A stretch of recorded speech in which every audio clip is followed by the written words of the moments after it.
الرحیم الحمد للہ رب العالمین الصلاۃ والسلام علی رسولہ الکریم ابی القاسم محمد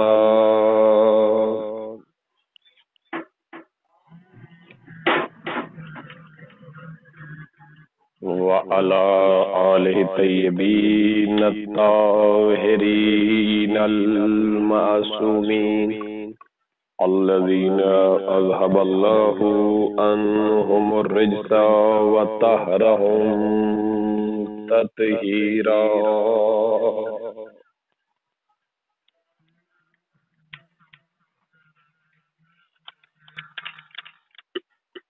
اما بعد قال سبحانہ وتعالی فی کتابہ الحمید والفرقانہ المجید. بسم اللہ الرحمن الرحیم. ربنا هب لنا من ازواجنا وذریتنا قرۃ اعین صلوات.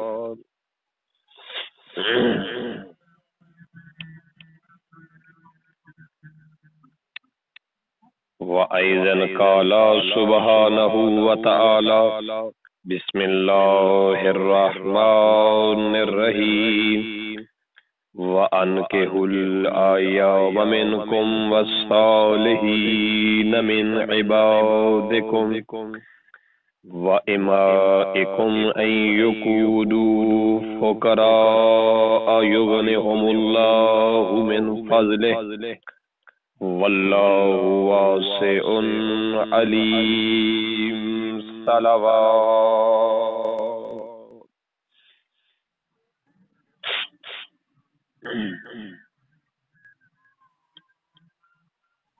سب سے پہلے تو یوم جمعہ ہے اور ہمارے یہاں نشر میں غروب آفتاب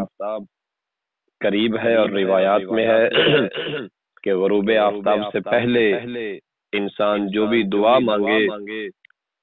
روایات اور بالخصوص جناب سیدہ زہرا سلام اللہ و صلوات اللہ علیہ کی سیرت بھی یہی ہے کہ جب بھی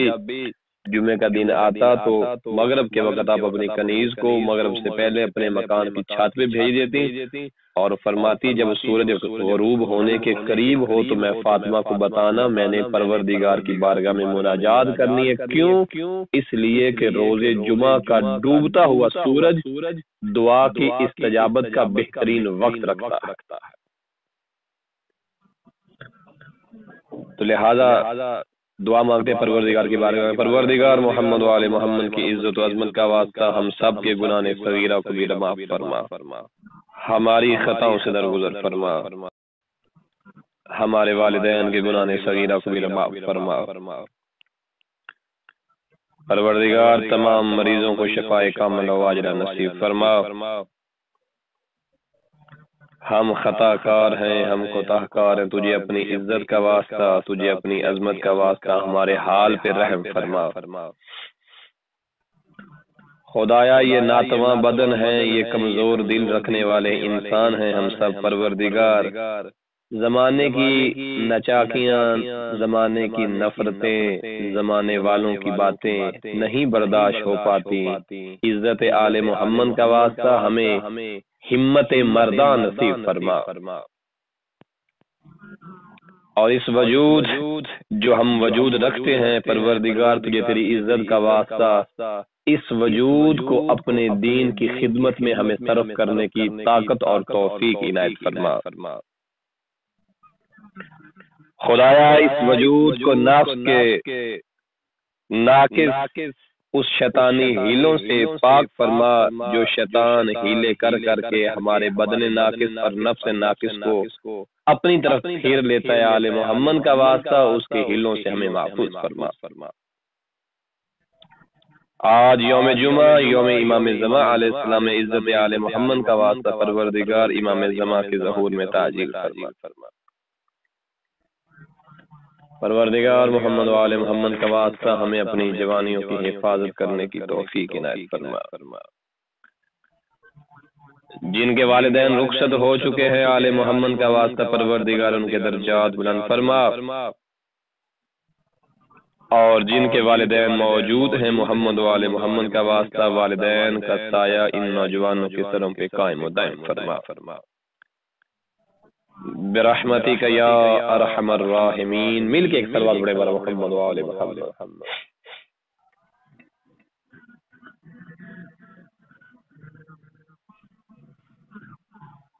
آج کی گفتگو ہم جس عنوان پہ کرنا چاہ رہے ہیں انتہائی قابل غور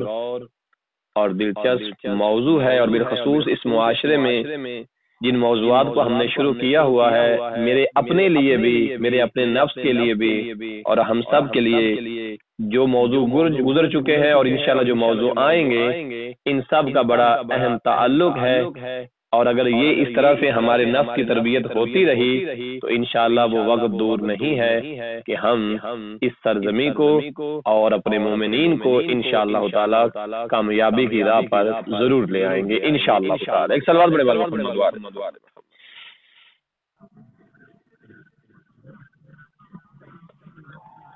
موضوع شروع کرنے سے پہلے ایک اور نقطہ بھی ضمن گزارش کر دوں۔ آج کل کے زمانے میں چونکہ مرجیت، تقلید، مجتہدین پہ بہت زیادہ تجاوز کیا جا رہا ہے، بہت زیادہ مسائل کھڑے ہو رہے ہیں، جیسے جیسے زمانہ ترقی کرتا جا رہا ہے دشمن اس ترقی والی چیزوں کو اسلام، علماء، اہل علم، شیعت، محمد و آل محمد کے خلاف استعمال کر رہا ہے، اور یہ کرتا رہے گا۔ اس کے لیے جو بنیادی ہماری حیثیت ہے کہ ہم بے حیثیت قوم، بے حیثیت نوجوان، ان تمام چیزوں کا سامنا کیسے کرے، ان میں کامیابی خود کیسے حاصل کرے، اور اپنی نوجوان نسل کو، اپنے قوم قبیلے کو کیسے حاصل دلوائے، تو اس کی فقط دو ہی صورتیں ہیں۔ پہلی صورت اس کی یہ ہے کہ ہم اپنے معاشرے میں اخلاقیات کو عام کر دیں، اپنے معاشرے میں احکام کو عام کر دے، اپنے معاشرے میں حلال و حرام کی تعلیم کو عام کر دے، اپنے معاشرے میں غیبت، جھوٹ، اگر ان پہ کنٹرول نہیں ہم کر سکتے تو کم از کم انہیں اتنا مشہور کر دیا جائے کہ ہر عام و خاص کو کم از کم یہ پتا ہو کہ یہ میں گفتگو کر رہا ہوں یہ غیبت ہے اور غیبت حرام ہے، یہ جو میں بات کر رہا ہوں یہ تہمت ہے اور تہمت لگانا کسی مومن پہ حرام ہے، یہ جو گانا میں سن رہا ہوں یہ گانا سننا حرام ہے، اس کی یہی سزا ہے۔ جب ان گناہوں کی سزائیں ہم معاشرے میں متعارف کروا دیں گے نا، جہاں 100 لوگ ہوں گے، اگر 100 میں ہم یہ چیزیں متعارف کروا دیں، اگر ہم نے 5 بھی بچا لیے ہیں گناہ سے تو ہم نے بہت کامیاب تیر چلا دیا ہے۔ خوب دوسری چیز، اس شیطانی غلبے والے سوشل میڈیا اور اس دور میں اہل بیت کے دین کی خدمت اور اس کا دفاع کے اعتبار سے دوسری اہم چیز ہے اپنے اندر علم کا اضافہ کرنا۔ جب تک یہ دو چیزیں ہم عام نہیں کریں گے، خدا گواہ ہے کہ ہم معاشرے میں تعلیم آل محمد کا صحیح نہ دفاع کر سکتے ہیں، نہ اس کو رائج کر سکتے ہیں۔ ضروری ہے تعلیم بھی عام کی جائے، اور تعلیم کے ساتھ ضروری ہے اخلاقیات جو انسان کی ہیں، لوگوں کی ہیں، ان کے اوپر باقاعدہ کام کیا جائے اور ایک مدت تک کام کیا جائے، پھر جا کے نتائج۔ ہمیں نہیں لگتا کہ ہم اپنی زندگی میں نتائج دیکھیں گے، لیکن اسی طرح اگر ہم لگے رہے تو ہماری اولاد ضرور نتائج دیکھے گی انشاءاللہ تعالی۔ انہیں وہ مصیبتیں نہیں اٹھانی پڑیں گی جو آج ہمیں اٹھانی پڑ رہی ہیں، وہ اذیتیں، وہ تکلیفیں برداشت نہیں کرنی پڑیں گی۔ تکلیفیں چاہے وہ روحانی ہو، چاہے وہ روح پہ لگنے والی تکلیف ہو، چاہے وہ بدن پہ لگنے والی تکلیف ہو، اگرچہ روح پہ لگنے والی تکلیف جو ہے وہ بدن پہ لگنے والی تکلیف سے زیادہ عزیزناک ہوتی ہے، ٹھیک ہے۔ تو یہ ساری چیزیں انشاءاللہ تعالی ہم حل کریں گے بشرط زندگی، اور ان تمام چیزوں کے حل کے لیے دو ہی چیزیں ضروری ہے، اخلاقیات کے اندر کام کیا جائے، انسان کو انسان بنایا جائے، اور اس کے بعد تعلیم جو ہے وہ زیادہ سے زیادہ عام کی جائے۔ ایک سوال بنے محمد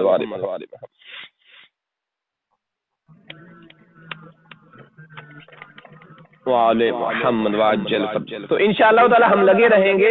ان موضوعات کے اوپر، اخلاقی موضوعات کے اوپر، اور انشاءاللہ تعالی اپنے آپ کو بھی، اپنے دل کو بھی محظوظ اور منور کریں گے اس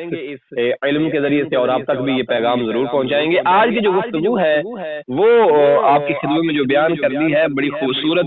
گفتگو ہے قرآنی آیات اور احادیث و روایات کے ضمن میں، کہ پروردگار ارشاد فرما ہے سورۃ فرقان کے اندر کہ بسم اللہ الرحمن الرحیم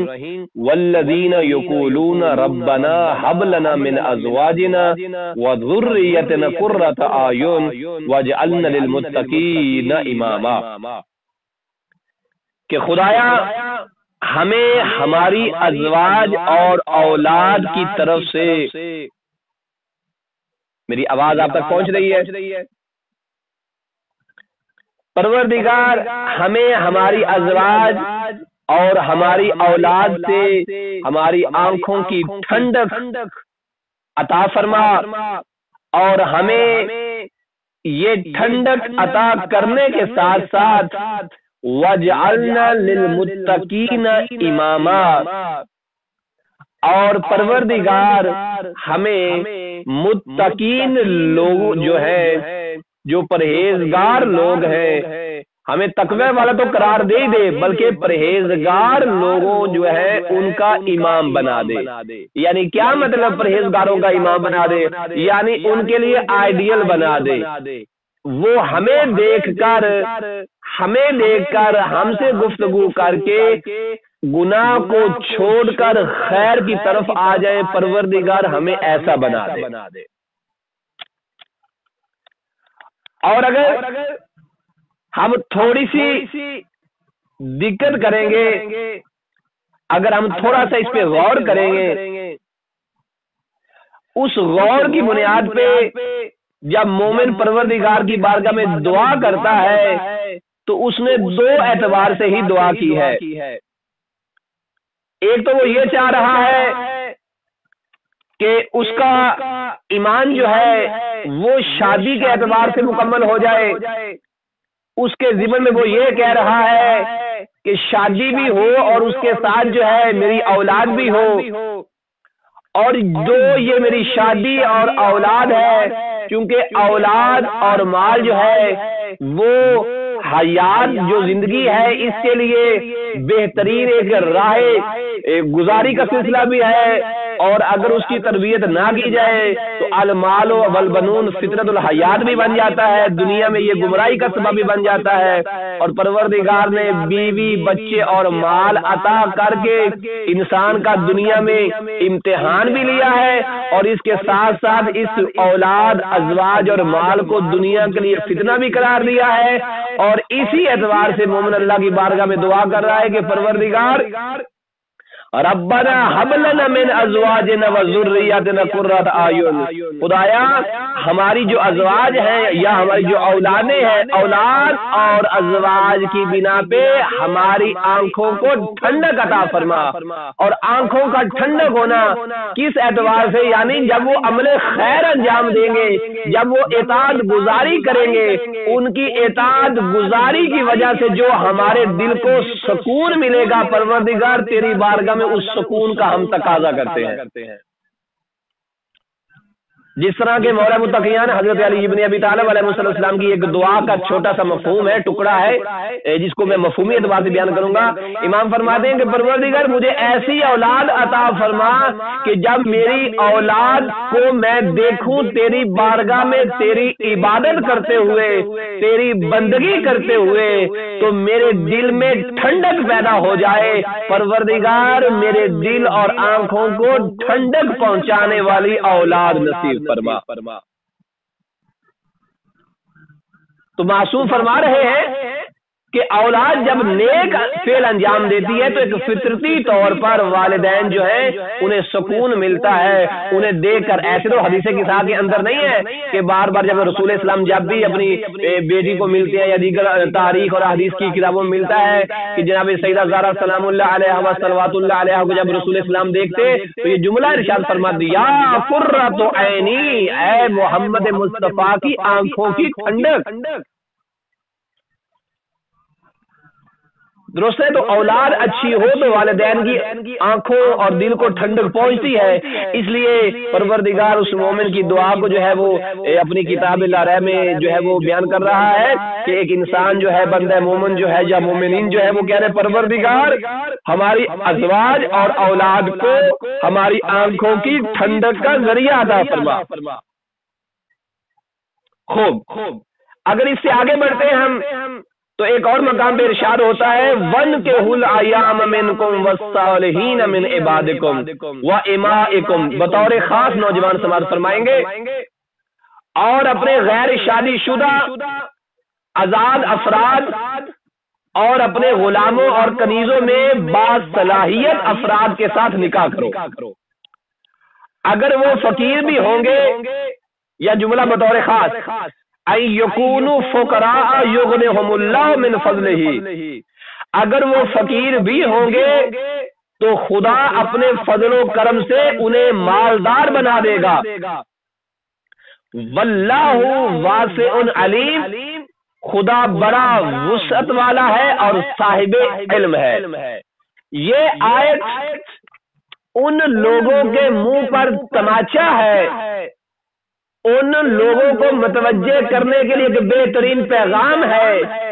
جو لوگ اس لیے شادیاں نہیں کرتے ہیں کہ بھائی ہمارے پاس تو اسباب نہیں ہے، ابھی میں کچھ بن تو جاؤں اس کے بعد شادی کروں گا۔ انسان کی پاکیزگی اور انسان کے ایمان کی علامت ہوا کرتی ہے شادی،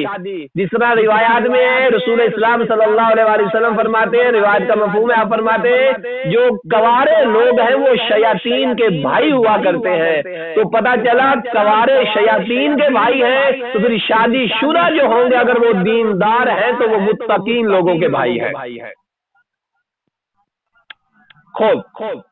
اب لوگ کہتے ہیں جی مال نہیں ہے، اسباب نہیں ہے، کچھ ہے نہیں، شادی کیسے کریں؟ یا جب شادی کے لیے رشتہ بھیجا جاتا ہے یا آتا ہے پہلے یہ سوال کیا جاتا ہے کہ لڑکا کیا کرتا ہے، لڑکے کی نوکری کتنی ہے، ٹھیک ہے، اور اس کی جو ہے وہ تنخواہ کے اعتبار سے سوالات کیے جاتے ہیں۔ روایت اور آیت کا مفہوم اگر ہم نکال کے سمجھیں تو شریعت انسان کو یہ بتا رہی ہے، یہ نہیں کہہ رہی کہ رشتہ کرنے سے پہلے یہ دیکھ کہ لڑکا کیا کرتا ہے، بلکہ شریعت یہ کہتی ہے کہ اس نوجوان کے اندر یہ دیکھ کہ وہ کیا کر سکتا ہے۔ ہو سکتا ہے اس کے اندر صلاحیت ہو، حالین کچھ نہیں کر رہا، لہذا اگر اس بنا پہ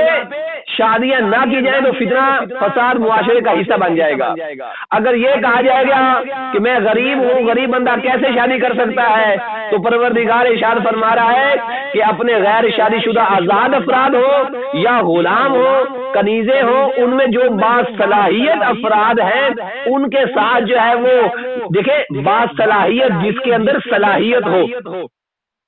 نکاح کر دو، اور اگر وہ فقیر ہوں گے یعنی غریبی اگر موجود بھی ہے تو پروردگار اپنے خاص لطف و کرم سے انہیں مالا مال کر دے گا۔ اور آگے ایک اور بات بھی بتا دی کہ ایسا مت سوچنا کہ تمہارا پروردگار متوجہ نہیں ہے، بلکہ فرمایا واللہ واسع علیم، خدا وسعت بھی رکھنے والا ہے اور صاحب علم بھی ہے۔ ایک شخص مولا متقیان کے پاس آیا اور آ کر کہنے لگا یا علی بڑا غریب ہوں، آپ نے فرمایا شادی کر لے۔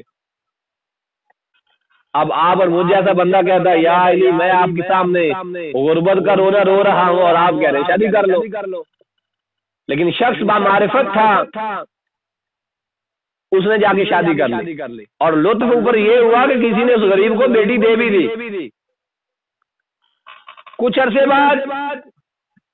میری آواز اب تک پہنچ رہی ہے، کچھ عرصے بعد دوبارہ سرکار کی بارگاہ میں سرکار غریب ہوں، سرکار نے کہا ایک اور شادی کر لے، دوسری شادی کر لی، پھر گیا کچھ عرصے بعد سرکار غربت، کہا ایک اور شادی کر لے۔ جب 4 شادیاں کر لی نا تو زوجہ کو جب اپنے سسرال لے گیا اور واپسی جب آ رہا تھا، زمین پھٹتی ہے، زمین کے اندر سے ایک خزانہ نکلتا ہے۔ جب خزانہ نکلتا ہے لیتا ہے، دیکھتا ہے، سیدھا جا کے مولا متقیان وقت کے امام کی بارگاہ میں جاتا ہے، کہتا ہے یا امیر المومنین، اے مولا و سردار و آقا، یہ خزانہ زمین پھٹی اور ملا ہے۔ آپ نے فرمایا یہ خزانہ تیرا مقدر ہے، یہ تجھے ملنا تھا، لیکن یہ حصہ ہے تیری آخری بیوی کا، اس کے سبب یہ تجھ تک پہنچا ہے۔ جا اور جا کر زندگی کو گزار اور اپنی ازواجی زندگی کو بہترین طریقے سے گزار۔ اور ایک اور حدیث بھی ملتی ہے، معصوم سے معصوم فرماتے ہیں یاد رکھو اولاد مرد کا مقدر ہوا کرتی ہے اور مال و رزق عورت کا مقدر ہوا کرتا ہے۔ اس لیے جب شادی کرنی ہے تو بڑے سوچ و بچار سے کرنی ہے، صلاحیت زوجہ ضرور دیکھنی ہے،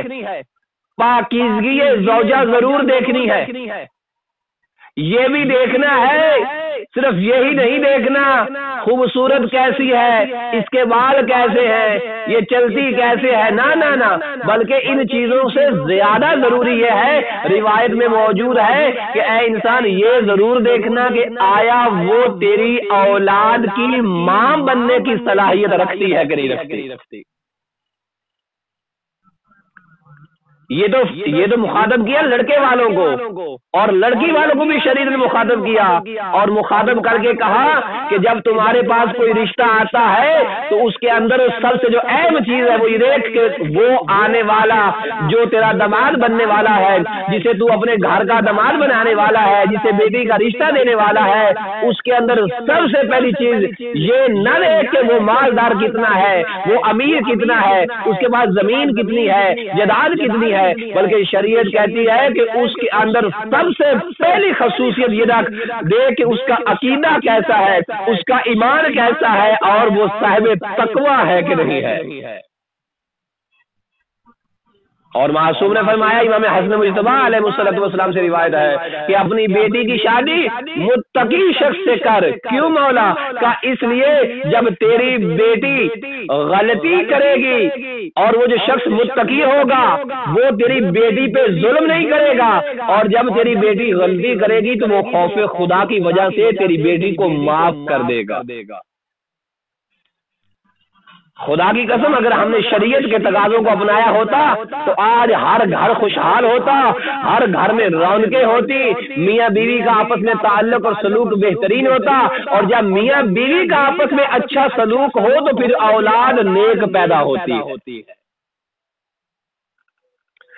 اور جو نیک اولاد پیدا ہوتی ہے وہ اپنے والدین کے لیے دنیا میں بھی سعادت مند ثابت ہوتی ہے اور آخرت میں بھی سعادت مند ثابت ہوتی ہے۔ ایک اور روایت آیت میں ذکر ہوا، بسم اللہ الرحمن الرحیم، وَمِنْ آیَاتِهِ أَنْ خَلَقَ لَكُم مِّنْ أَنفُسِكُمْ أَزْوَاجًا لِتَسْكُنُوا إِلَيْهَا وَجَعَلَ بَيْنَكُم مَّوَدَّةً وَرَحْمَةً إِنَّ فِي ذَلِكَ لَآيَاتٍ لِقَوْمٍ يَتَفَكَّرُونَ۔ ارشاد پروردگار ہوتا ہے اور اس کی نشانیوں میں سے یہ بھی ہے کہ اس نے تمہارا جوڑا تم میں سے پیدا کیا ہے۔ کیوں پیدا کیا؟ فرمایا اس لیے لِتَسْكُنُوا إِلَيْهَا، تاکہ تمہیں اس سے سکون حاصل ہو، پھر تمہارے درمیان محبت اور رحمت قرار دی، اور اس کے بعد فرمایا اس میں صاحبان فکر کے لیے بہت ساری نشانیاں موجود ہیں۔ یعنی پروردگار ارشاد فرما رہا ہے کہ شادی انسان کے سکون کا سبب ہے، انسان کے سکون کی بربادی کا سبب نہیں ہے۔ جو لوگ شادی کر کے برباد ہو جاتے ہیں، جو لوگ یہ کہتے بھائی شادی کی ہے تو اب تو ہے زندگی کا سکون ہی ختم ہو گیا، کنوارے ہیں تو سکون میں ہیں، شادی شدہ ہو جائیں گے تو سکون ختم ہو جائے گا، خدا کی قسم یہ قرآن کی مخالفت کر رہے ہیں۔ جب قرآن کہہ رہا ہے کہ ہم نے شادی کرنے میں سکون قرار دیا ہے، شادی کرنے میں محبت قرار دی ہے، شادی کرنے میں رحمت قرار دی ہے، تو پھر یہ کیسے ہو سکتا ہے کہ کنوارا بندہ شادی شدہ سے زیادہ زیادہ سکون والا ہو، جبکہ رسول اسلام فرماتے ہیں کوارا انسان شیطان کی مانند ہے اور شادی شدہ انسان جو ہے وہ پروردگار کی رحمت کا بہترین مستحق ہے۔ تو ہمیں یہاں غور کرنا پڑے گا، ہمیں یہاں توجہ کرنی پڑے گی کہ یہ جو کوارا اپنے آپ کو کہہ رہا ہے میں بڑا پرسکون ہوں اور شادی شدہ کہہ رہا ہے کہ میرا تو سکون ہی برباد ہو گیا، مسٹیک کہاں پہ ہوئی ہے، غلطی کہاں پہ ہوئی ہے؟ بھائی غلطی اس مقام پہ ہوئی ہے کہ اس شادی شدہ نے شادی تو کی، شادی کی رنگینیوں میں خوب مستی بھی کی، لیکن جو تقاضا شریعت نے سکون کا قرار دیا تھا اس کا اس نے خیال ہی نہیں رکھا۔ جب اس کا ایمان مکمل ہو رہا تھا، اسے قابل الایمان بنایا جا رہا تھا، جب اس کی دلہن، اس کی زوجہ اس کے گھر میں آ رہی تھی، اس کے دلہن کا استقبال گانوں سے کیا گیا، ڈھول ڈمکے سے کیا گیا، غنا بازی سے کیا گیا، اور خواتین کی اوریانی نے کیا، کھلے ہوئے بالوں نے کیا، چمکتے ہوئے میک اپ کے ساتھ وہ حرام چہروں نے کیا۔ بھلا ایسی شادی انسان کے سکون کا سبب بنے گی یا بے سکونی کا سبب بنے گی؟ اور اوپر نورن علی نور یہ ہوا کہ جس بیچارے کا اس کے ساتھ نکاح ہوا، جس کے لیے شریعت نے کہا یہ سجے، یہ سورے، یہ میک اپ کرے، اس نے تو ابھی بیوی کو دیکھا نہیں، پورا محلہ اس بیوی کو پہلے دیکھ کر چلا گیا۔ تو اس وجہ سے سکون کیسے آئے گا، چین کیسے آئے گا زندگی میں؟ یہ 4-5 مہینے سکون رہے گا، شاید وہی میں نے زیادہ کہہ دیا، اس کے بعد بربادی، نچاکی، گھر میں بے برکتی، بات بات پہ ٹوک ٹاک، لڑائی جھگڑا، خام خواہ کی سر دردی۔ شوہر کہے گا جب تک میں گھر سے باہر رہتا ہوں پرسکون رہتا ہوں، جب گھر میں آتا ہوں تو سر میں درد ہونا شروع ہو جاتا ہے۔ اس کی وجہ کیا ہے؟ اس کی وجہ یہ ہے کہ یہ شادی تقاضا الہی کی ان حدود کے مطابق نہیں ہوئی جو حدود پروردگار نے قرآن میں ارشاد فرمائی۔ اور آگے جا کے ارشاد فرمایا پروردگار نے فاطر السماوات والارض جعل لکم من انفسکم ازواجا ومن الانعام ازواجا یذرؤکم فیہ لیس کمثلہ شیء وہو السمیع البصیر۔ ارشاد فرمایا فاطر السماوات والارض، وہ آسمانوں اور زمین کا پیدا کرنے والا تمہارا پروردگار ہے، اس نے تمہارے نفوس میں بھی جوڑا بنایا ہے اور جانوروں میں سے بھی جوڑے بنائے ہیں، اس نے دنیا کی ہر چیز میں جوڑا رکھا ہے۔ پروردگار کا دنیا کی ہر چیز میں جوڑا قرار دینا اور ان کی نسل کے لیے، آغاز نسل کے لیے جو ہے اسباب مہیا کرنا، اس بات کی دلیل ہے کہ پروردگار جانتا تھا کہ اگر انسانوں میں جوڑے نہ ہوئے تو انسانیت کمال تک نہیں پہنچ سکتی۔ جانور، جمادات، حیوانات میں اگر جوڑے نہ ہوئے تو یہ حیوانات اور جمادات انسانوں کو کوئی فائدہ نہیں دے سکیں گے۔ اس لیے فرمایا ہر چیز میں جوڑے بنا دیے ہیں، وہ تم کو اسی جوڑے کے ذریعے دنیا میں پھیلا رہا ہے، اس کا جیسا کوئی نہیں ہے، تمہارے اس پروردگار کی مثل کوئی نہیں ہے، کوئی اور ایسا نہیں سوچتا، وہ وہی ہے اور وہ سب کی سننے والا بھی ہے اور ہر چیز کو دیکھنے والا بھی ہے۔ اس سے بہترین پروردگار کیا ہوگا کہ جو میرے دنیا سے آنے سے پہلے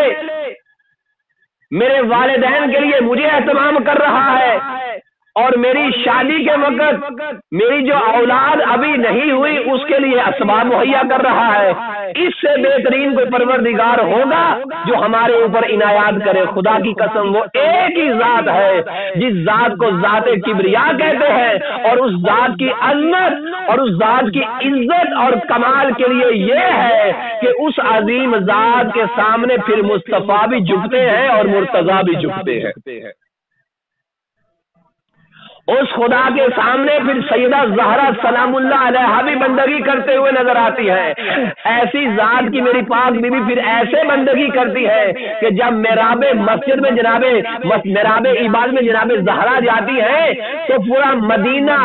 زرد رنگ کے نور سے منور ہو جاتا ہے۔ لوگ دوڑ کے رسول اسلام کے پاس آتے ہیں، کہتے ہیں یا رسول اللہ پورے مدینے میں یہ زرد کلر کا نور کیسا ہے، یہ زرد کلر کی روشنی کہتی ہے۔ کہا گھبراؤ نہیں، جاؤ میری بیٹی فاطمہ کے دروازے پہ اپنی خواتین کو بھیجو کہ اس وقت فاطمہ کیا کر رہی ہے۔ جب خواتین جناب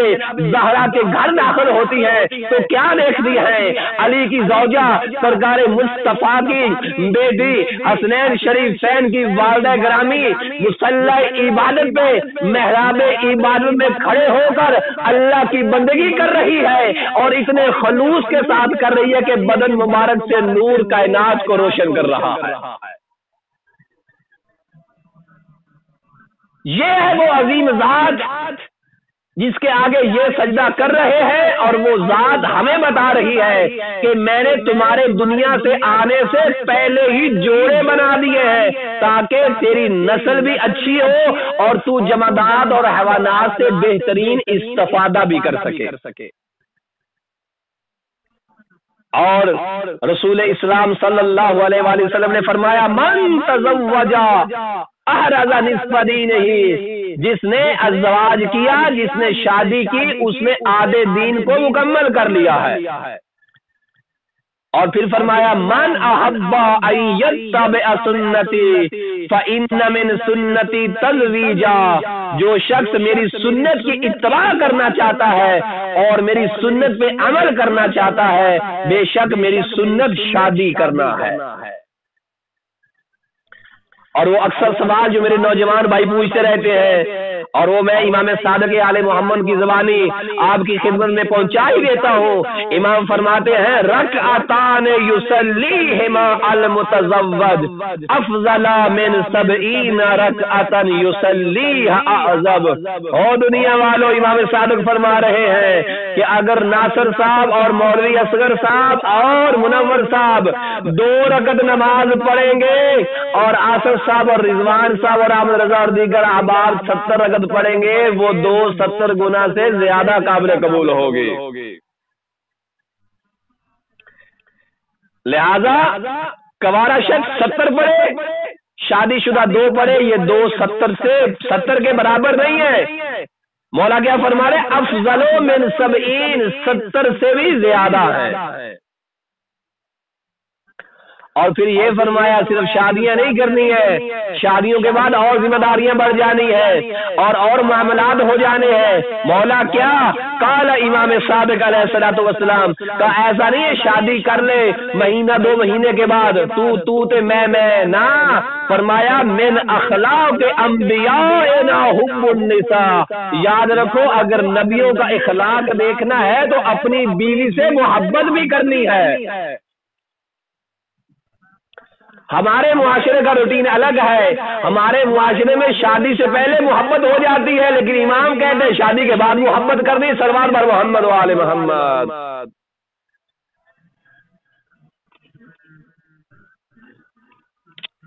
میری بات سمجھ آ رہی ہے یا اگلی بھی جا رہی ہے؟ لہذا ان تمام معاملات کو علمی اعتبار سے، اخلاقی اعتبار سے حل کرنا ہے۔ بس آخری روایت سنے آپ کی زامن کو تمام کروں، بتا دوں کہ یہ عظیم عبادت ہے اور اس کا ثواب آپ کی خدمت نقل کروں۔ قال رسول اللہ صلی اللہ علیہ وآلہ وسلم، فرمایا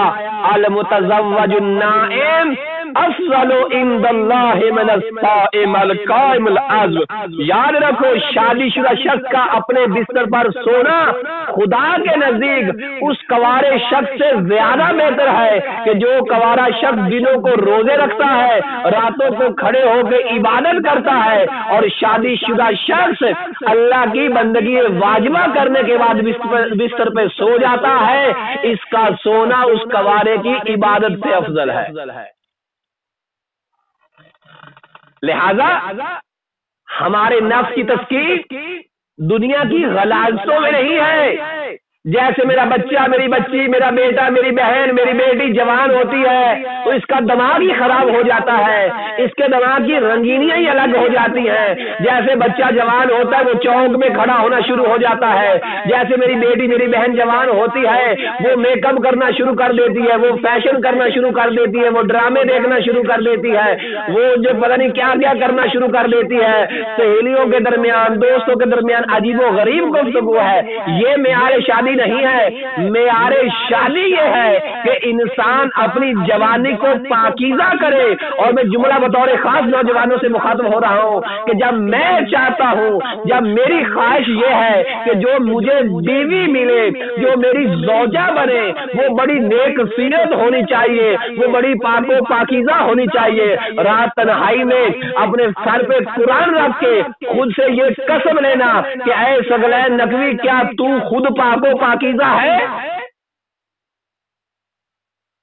یہ جو شرطیں رکھ رہا ہے میری بیوی ایسی ہونی چاہیے،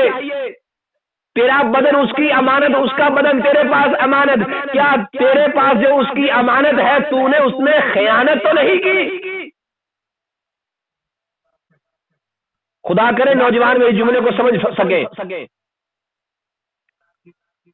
بیٹا اور بیٹی، بہن اور بھائی، میرے ساتھ میری بات میں ذرا توجہ پر میں بات کو ختم کرنے لگا ہوں۔ لڑکی جب پیدا ہوتی ہے، جب بالغ ہوتی ہے تو وہ سر سے لے کر پاؤں تک، جب لڑکی جوان ہوتی ہے، لڑکا جوان ہوتا ہے، لڑکی سر سے لے کر پاؤں تک، لڑکا سر سے لے کر پاؤں تک، لڑکا اس بیوی کی امانت ہوتا ہے جس کے ساتھ اس نے سنت رسول کے مطابق نکاح کرنا ہے، اور جب یہ اس کی امانت ہے تو پھر جوانی میں خیانت نہیں آنی چاہیے۔ ایسے ہی میری بیٹی، ایسے ہی میری بہن بھی غور کرے کہ جب وہ بالغ ہو گئی ہے تو یقیناً اس کی شادی ہونی ہے، اس کے سر کے بال سے لے کے پاؤں کے ناخن تک اس کا یہ سارے کا سارا وجود اس کی امانت ہے کہ جس کے ساتھ اس کے والدین اس کا عقد کریں گے، جس کے ساتھ اس کے والدین سنت رسول کے مطابق اس کی شادی کریں گے۔ اب یہ وجود اس کے پاس امانت رسول بھی ہے، امانت والدین بھی ہے، اور امانت شوہر بھی ہے، اور امانت میں خیانت کرنے والے کو روایات میں کہا جاتا ہے کہ جو بھی امانت میں خیانت کرے گا گویا کہ اس نے اپنے آپ کو جہنمی بنا لیا۔ لہذا اپنی جوانیوں کی ہمیں حفاظت کرنی ہے، اور اس عظیم بندھن شادی ازواجی زندگی کو پاک و پاکیزہ طور طریقوں سے انجام دینا ہے۔ جب ہم اس شادی کو پاک و پاکیزہ عنوان سے طور طریقوں سے انجام دیں گے، خدا کی قسم پھر گھبرائے نہیں۔ اگر آپ نے شریعت کے مطابق یہ سلسلہ کیا ہے تو پھر ہماری نسل میں سستانی بھی پیدا ہوں گے، خمینی بھی پیدا ہوں گے، رہبر معظم بھی پیدا ہوں گے۔ اور اگر ہم نے یہ خیانت کاری کا سلسلہ بند نہ کیا، نوجوانوں نے چوکوں پہ کھڑے ہو کے لوگوں کی بہن بیٹیوں کو تکنا نہ چھوڑا، میری بیٹیوں نے اپنے دامن کی حفاظت نہ کی، چراہوں کے اوپر دائیں بائیں جاتے ہوئے آنکھ ڈھمکے لگانے نہ چھوڑے، تو خدا کی قسم پھر ہماری نسل میں خمینی اور سستانی نہیں، پھر ہماری نسل میں یہ 6 جولائی والے بدبخت بھی پیدا ہوں گے۔ لہذا اپنے نفسوں کو مزین کیجئے اور اپنی جوانی کے چال چلن کو درست کیجئے، تاکہ امانت والے کو امانت مل جائے، دیندار کو دین مل جائے، اور وہ دین جسے رسول اسلام فرما رہے ہیں کہ شادی کرنے سے انسان کا دین مکمل ہو جاتا ہے۔ خدا ہمیں ایسے دین مکمل کرنے کی میرے نوجوانوں کو توفیق نصیب فرمائے۔ آمین یا رب العالمین۔ پروردگار ہماری جوانی کی حفاظت فرما اور شیطان کے شر سے ان نوجوانوں کو محفوظ فرما برحمتک یا ارحم الراحمین۔ اللہم صلی علی محمد وآل محمد وعجل فرجہم۔ ایک سورۃ فاتحہ 3 دفعہ قل ہو اللہ تمام مرحومین کے لیے سادات و غیر سادات محب اہل بیت بالخصوص ہماری تنظیم پیش رفت اخلاق کے جو اراکین ہیں ان کے تمام جو مرحومین ہیں ان کے سال ثواب کے لیے رحم اللہ من قرأ الفاتحہ مع الصلوات علی محمد وآل محمد اللہم صلی علی محمد.